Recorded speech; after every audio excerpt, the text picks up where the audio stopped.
Hey everybody, this is Julius back with another tutorial for Photoshop for Merch by Amazon. I really appreciate all the kind comments for the first tutorial. Lots of people wanted a hand-holding experience where to teach them as if they had never used Photoshop before, or if they were a small child or a puppy, as some people said. But really, just really, a lot of kind feedback, and I can't thank you so much. It certainly made it worthwhile, and I'll keep doing them. So what we're going to be doing today is working with some text and some images. You're actually going to be able to see how to make a full design and what to do with it, how to upload it, and go from there. So it's going to be a little bit more advanced, and I'd like to move a little quicker because the last one I said was about 18 minutes, I believe. And I'd like to fit some more content in this one just to make it simpler. And really, if you're at this point where you're ready to design, you should be relatively familiar with the program, but I am going to go through a lot of shortcuts, and there is going to be some additional explanation. So this tutorial probably for somebody that was proficient could be done in a couple to 3 minutes, but you should expect this one to be about 15 minutes or so. So we're going to do our best to keep it within that time frame. Now, if you didn't watch the first tutorial, then you don't know what this is, but obviously it's a folder and it's got some different files in it. This is a start file for Merch. Basically, when we open it up, you're going to see that it's ready to roll with everything that we need to be successful in our designing. Now, I've got this set up with a transparent layer, a black layer, and a white layer. We use the black layer primarily for designing with light colored fonts that are going to go on a dark garment. The white layer that is going to be used for dark colored fonts that are going to go onto a light garment. And it's transparent for the one-offs. So I was working on some golf tees and I wanted to use the grass green colored shirt. And when I was doing it with the black, I had some green colored font and some lighter green strokes that were on there. And I really wanted to get a better understanding of what it was going to look like on the green. So I basically went over to my foreground color. I found what was going to be relatively close to that green grass colored shirt. I utilized my bucket tool and I dumped it on there. And then my images that were sitting above it, of course, I was able to get a good feel for where it was going to be. I wound up changing some of the colors, make them darker, a little lighter, in order to highlight the things I wanted to highlight. So when it actually came out on that green shirt, it popped and gave the presence that it needed to give. Now I'm going to go ahead and get rid of that green by going Control-Alt-Z. Now you can always create multiple panels on all the different colored shirts and everything, but for me it's personally a waste of time. At the end of the day, I'd say 98% of the things I've designed with light colored fonts worked awesome on the black, and every shirt that I put them on, it was fantastic. And then again with the white colored background, everything that I worked with the dark colored fonts looked fantastic when it was going on a light shirt, like the yellows and the pinks and things like that. So as you can see over here, this is our foreground color. That was the green that I chose and dumped in there with the paint bucket tool. Just as a quick reminder, if I want to go back to the default colors, which is black on top and white on the bottom, instead of going through here and double clicking and going to white or changing it to black and then having to swap stuff around, all you need to do is hit the letter D. That's going to bring you back to the default color, black on top and again white on bottom. Now you can click this to swap them around. However, we want to click the least that we can. So the letter X is what you can use in order to swap those around. These shortcuts are going to be phenomenal for you. I don't like to do extra clicks because every once in a while when you've got an element locked down or you're attached to an element in some way and then you're coming over here to click on stuff, it's really can create a pain in the ass and you don't want to have that happen. So this is the best way to go ahead and do it. Get familiar with those shortcuts and then you can roll from there. So what we're going to do is we're going to use this black layer because I am going to design in white right now. And then I'm going to show you why having the white on the background is going to be super helpful later on. So what we're going to do is we are going to create a first text layer. Now you can just click here, and if you click here, you're going to see that a text layer over here pops up. It's dedicated for text. I want to have you learn in my opinion, the best way to do this so that you're never running into a situation where the elements that you have on your page are being ruined because you're clicking on the page and the workspace and trying to create something new, through that motion. Over the years, I've seen a lot of people mess their stuff up. I've messed my own, designs up by doing this, and it just causes some problems.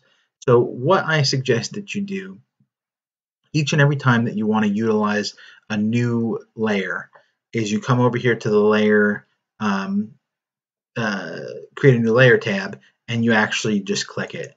So you can see it says layer 2. It's not a text layer, but as soon as I click on it, it's going to convert to a text layer. So I've accomplished the same thing, and I know that it goes against the general rule of thumb about not clicking for an extra, saving our clicks as much as we can. But in this one instance, it's really going to save you a lot of headache, because I know beyond a shadow of a doubt I've created a new layer once I click that and I'm operating on that new layer. So if there's an error or there's something I need to do in order to get rid of that layer, or if I simply just don't like what I'm doing, whatever the case might be, I know that it's a new layer and that I'm not working and doing a whole bunch of stuff and then all of a sudden realizing that I'm working on an incorrect layer and now I've got to try to copy what I've done and move it. And, again, it just saves a lot of time later on. So get in the habit of adding a new layer whenever you need to.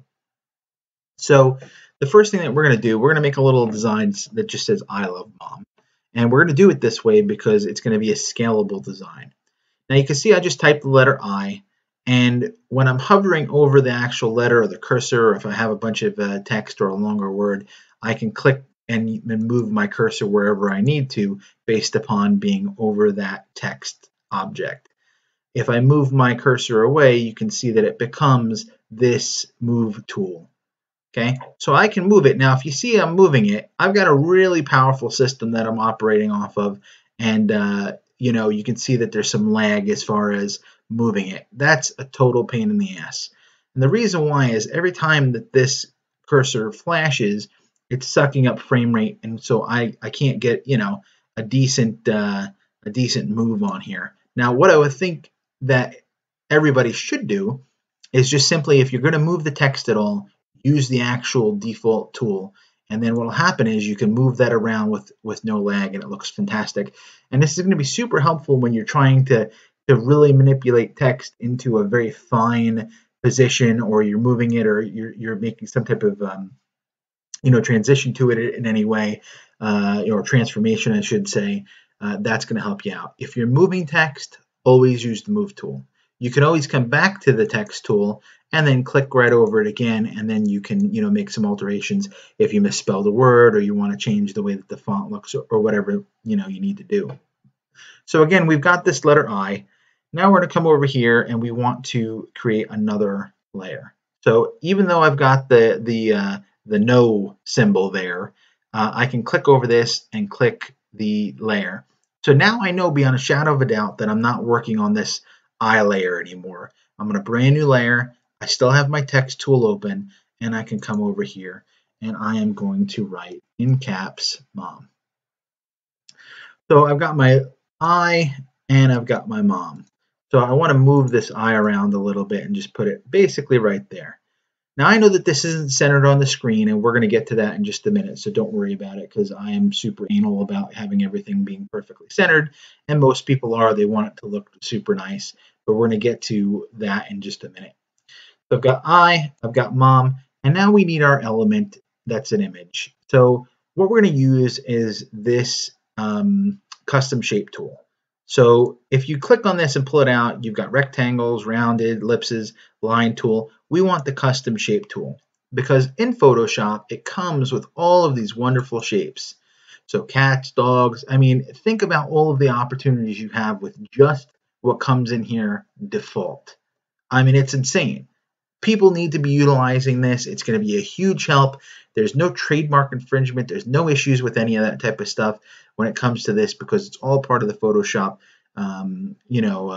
gallery. You've got flags, the American flag. You've got all of these different symbols. I spent probably 15 minutes one time making a sign. I also do signage for people and things like that, car graphics and whatnot. Anyway, there was a small business called Hobby Cuts, and they dealt with a lot of puzzles and custom puzzles for people. So I used these two pieces, this piece here and this piece here, and I wound up swapping this piece around. Anyway, the short of it is I made this thing called Hobby Cuts, and it was a really cool graphic. It took me about 15 minutes to do. The guy was just totally in love with it, everything that he wanted.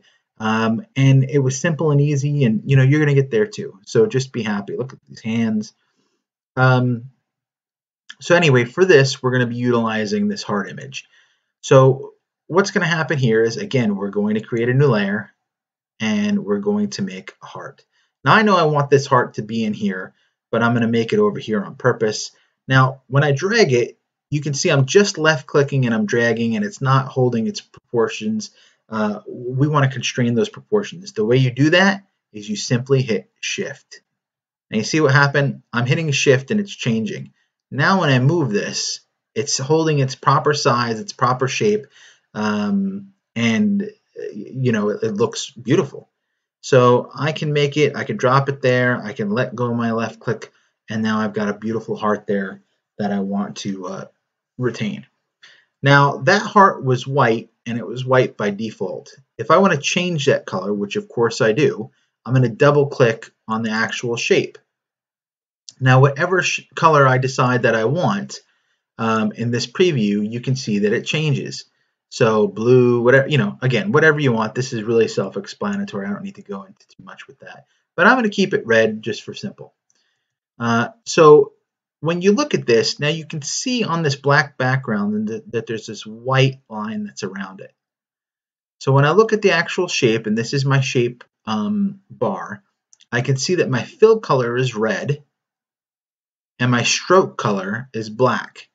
Now, if I turn this white layer on, you're not going to be able to see my white font, but you are going to be able to see that black stroke that's around the heart. Now, that's pretty, but I don't want it there.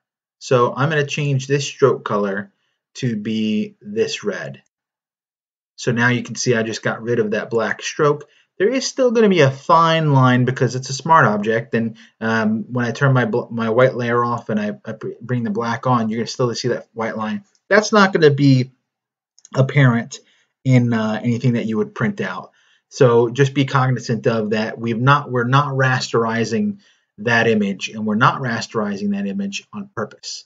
So the way that I'm going to teach you and continue to teach you to work with Photoshop is in a non-destructive way. Because at the end of the day, we want to make sure that everything that we have, we can resize, reuse, and nothing looks like crap. So that's what we're going to be working on. So you can see I've got my eye layer, my mom layer, and my heart layer.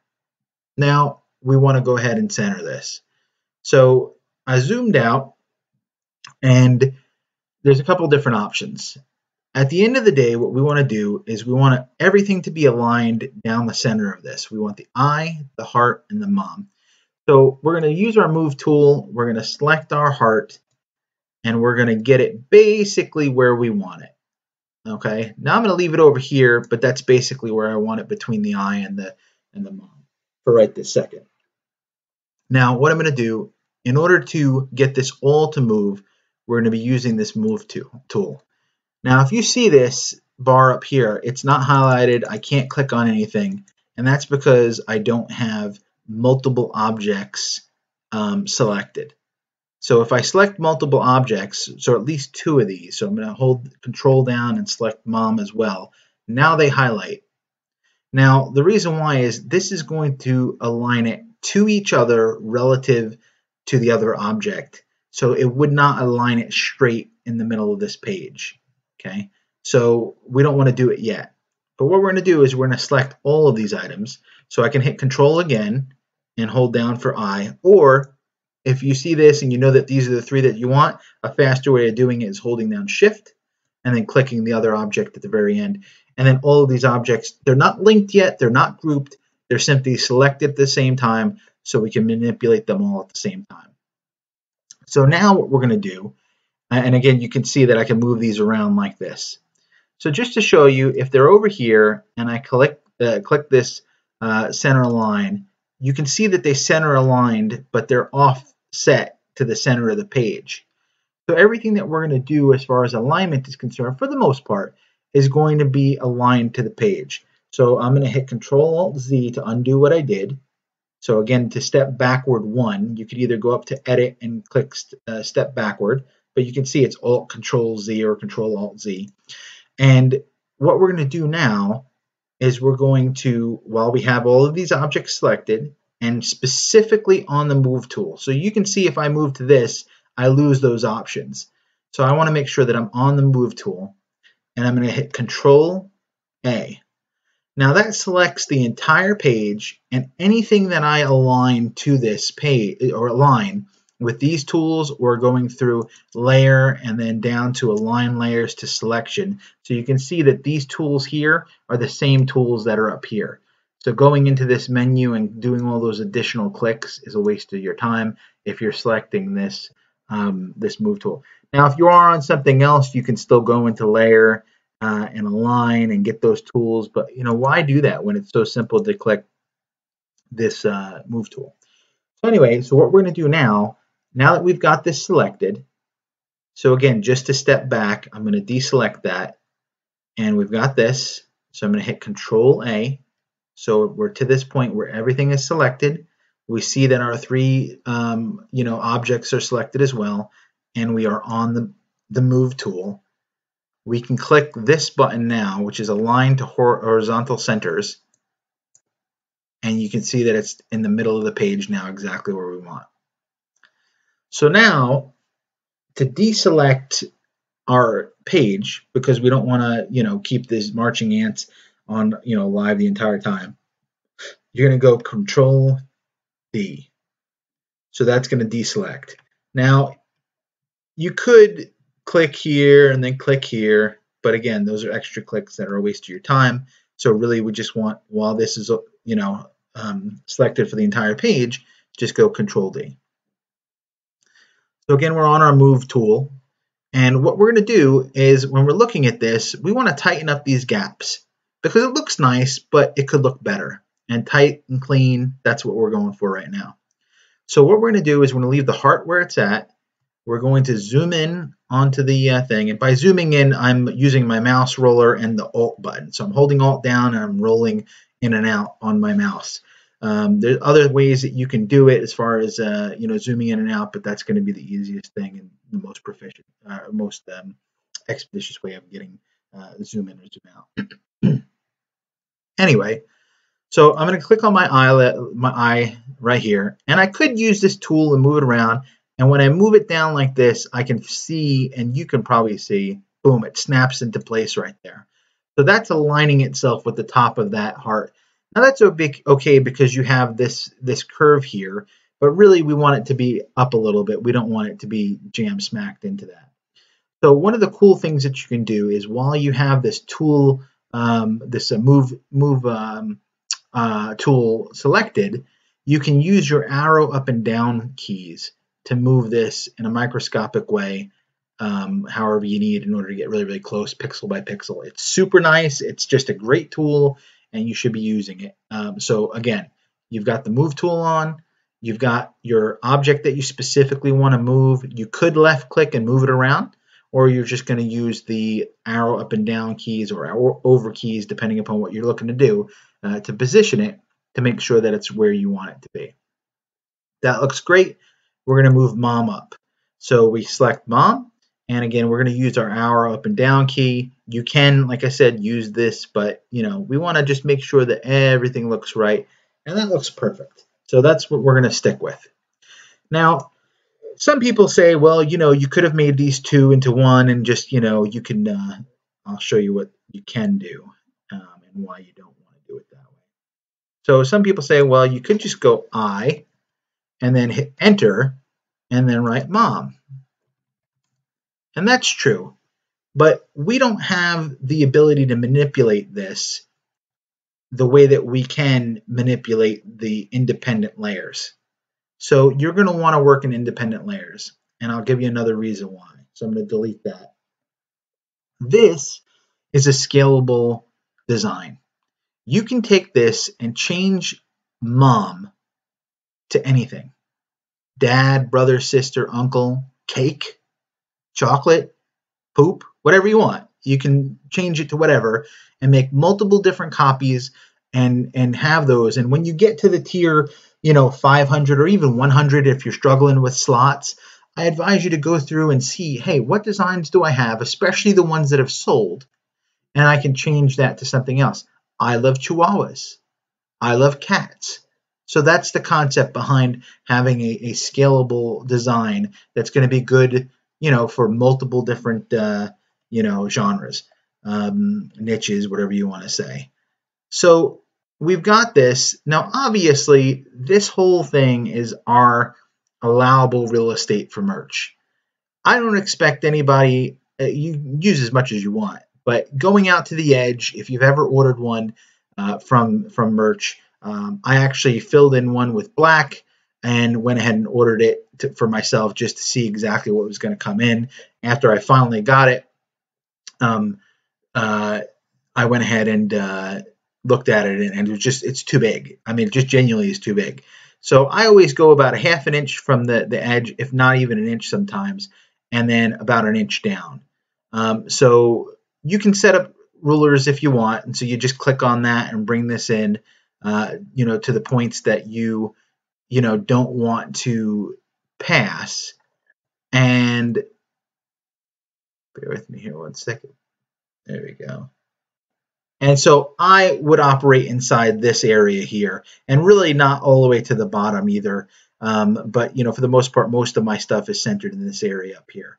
Now, if you don't like the rulers, you can get rid of the rulers, and you don't have to have them. They are really nice if you've got a really intense image that floats off to the edge, that you've got like a shredded look on the end, or like a torn paper, or whatever you want to say. And we'll get into that later on. Anyway, getting back to this image here. So again, if you wanted to make this into dad, all you'd have to do is duplicate the layer and change the text. You'd shut off the layer underneath it, my apologies. And then you change this text to dad. And look at that. Everything's centered. Everything looks great. You don't have to worry about it. And then if you need to have the mom, you use mom. You want to use the dad, dog, pie, whatever. So for right now, we're just going to leave it with mom. I'm actually going to delete the dad out of there for right this second because I kind of skipped ahead. Once you get to the point where you have this sized exactly how you want it, which is what we're going to do now, then you start with the changing of the fonts and everything else if you want to do all that. So I'm going to select I, and then I'm going to hold Shift, and I'm going to select my image. And now that these are all together, I'm going to do another function that's going to be Control T. Control T now grabs all of those items, and it's going to allow me to resize it. Now, before we start dragging on stuff or spinning stuff around or doing any of that stuff, you have to understand what's going to happen. If I drag this like this, you can see it. Look at that. It goes all crazy, and you can't really size it correctly. Now, I was dead center in the screen. I want to keep it that way. So I'm going to hit Escape, and then you see when I hit Escape, it jumps back to the normal. So again, if I hit Control T, I'm going to be able to open this up and make this really big. So what I'm going to do is I'm going to hold the Shift button down, and I'm going to hold the Alt button down before I drag anything or do anything. And if I'm holding Shift and Alt at the same time, I can grab on one of these corners, and you see it's getting bigger, and it's constraining the size, and everything looks fantastic. Now, if I go off the page on the top, that's okay, because at this point you're wanting to decide how big you actually want to go. Now, if you can see in the video, you can see the M, how it's starting to get pixeled. Now, this is what some people recently said, oh, this is why you need to use Adobe Illustrator, because you're going to lose the integrity of the image. If this mom was rasterized, that absolutely is true. But since this mom is not rasterized and we're still working on a text layer, once I hit enter and I apply this transformation that I've made, this is going to straighten itself completely out, and it's going to look beautiful. So that's where we're at now. So I'm going to say let's keep it at this size. Everything looks great. I took my fingers off of Shift and Alt, and I'm going to hit enter. Now watch closely. Hopefully you can see this. the M. See how that went? It's perfect now. And then when you zoom in, you can see that no matter how close I get, that line is just right on and it looks beautiful. So again, the myth that you can't work in Photoshop and maintain the integrity of the images is just an absolute lie. The problem is that too many people want to jump from this and start rasterizing everything. Why? I have no clue. But for what we're doing here in merch, you never have to do that. I don't want to say never, but the majority of the time you don't. So again, I'm going to go ahead and move this. So I did use my move tool, and I'm just dragging it about. And then we're going to use our same trick that we did before, where we go Control A, and we click this for the center line, and then we're good to go. So Control D to deselect everything, and then I'm going to click off of it onto Mom. Now again, I've got this Mom. I can change to Dad. I can change to anything I want. So what we're going to do at this point in time is we're going to shut this black layer off, and then you can see that you have your transparent PNG and or your transparent file at this point. We haven't saved it as a PNG. So one of the things that we need to do, because this is a new file and we're still on the merch start copy. So we're going to go File, and instead of clicking Save, which is going to overwrite merch start, we're going to go File and we're going to go Save As. So we're still saving it as a Photoshop file, but we're going to save it into our originals folder, and we're going to call it I love, and then .psd for Photoshop, the Photoshop file. And I'm going to click Save. Turning off max compatibility, main fear, blah, blah, blah. Just click, actually never show this again, click OK.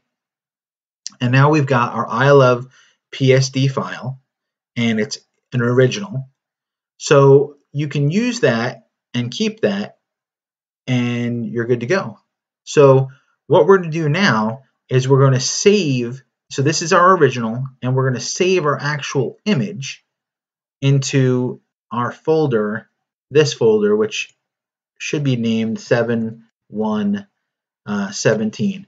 Now, just to give you a quick understanding, we're saving our originals in this folder so that anytime that we make alterations to this, I know for myself I've had images where I've gone through and I've made a ton of different changes, and then all of a sudden I look at the original, I'm like, you know what, that's really what I wanted.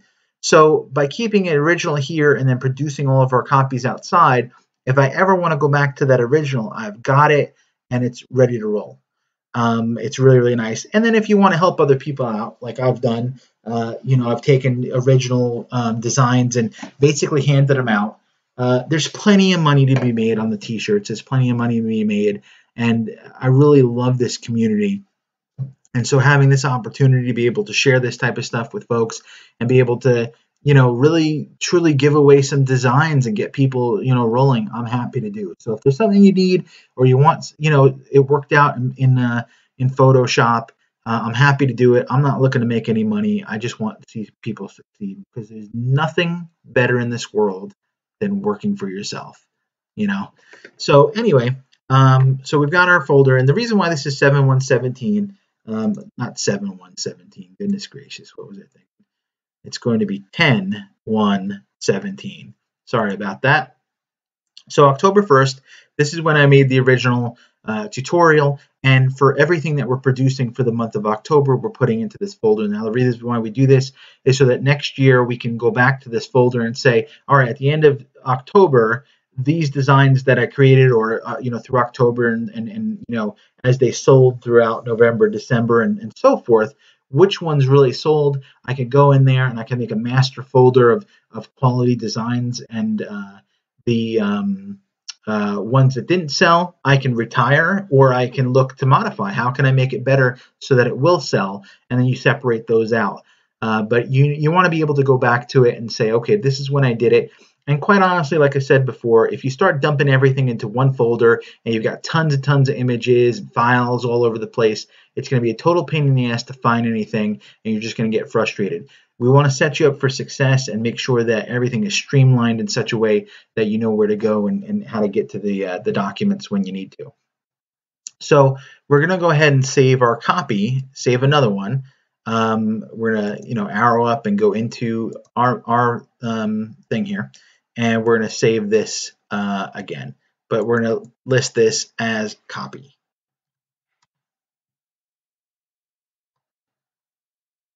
Okay. Now you can do that, or if you don't want to actually put the copy in there, if you just want to put the end file, that's okay too. But I think it's nice to have the copy next to what you're doing. Now this is where most people run into the big problem.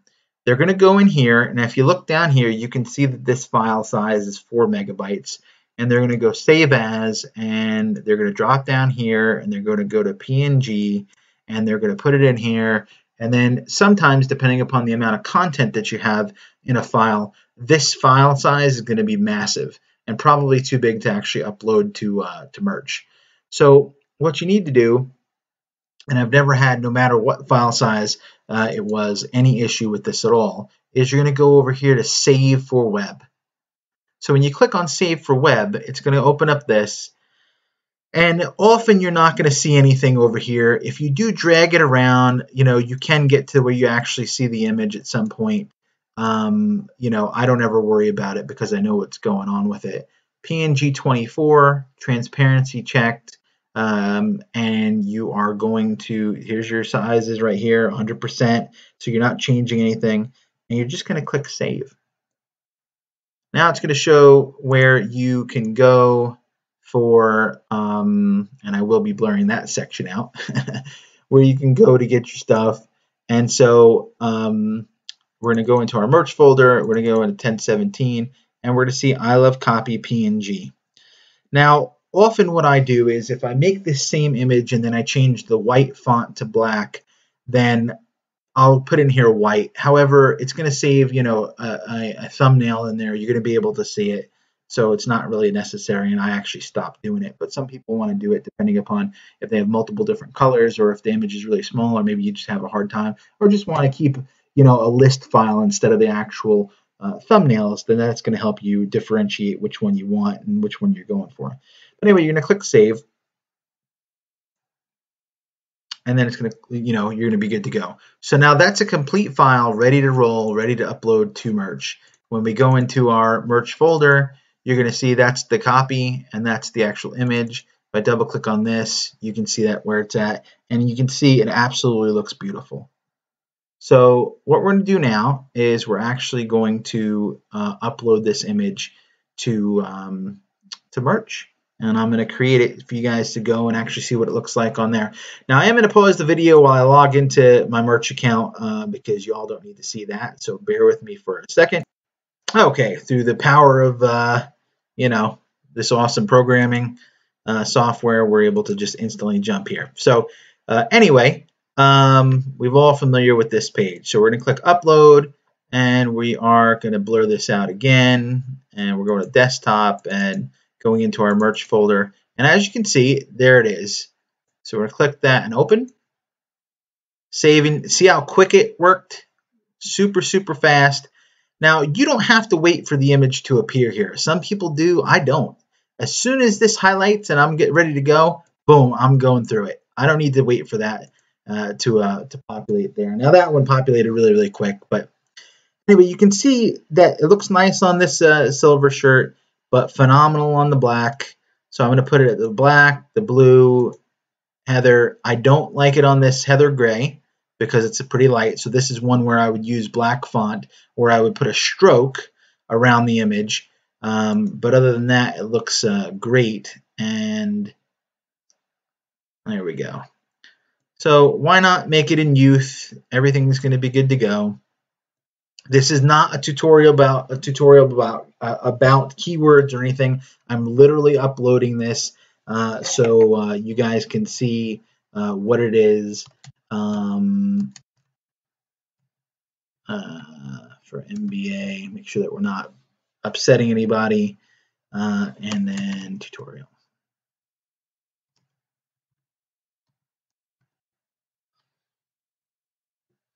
And then I love mom.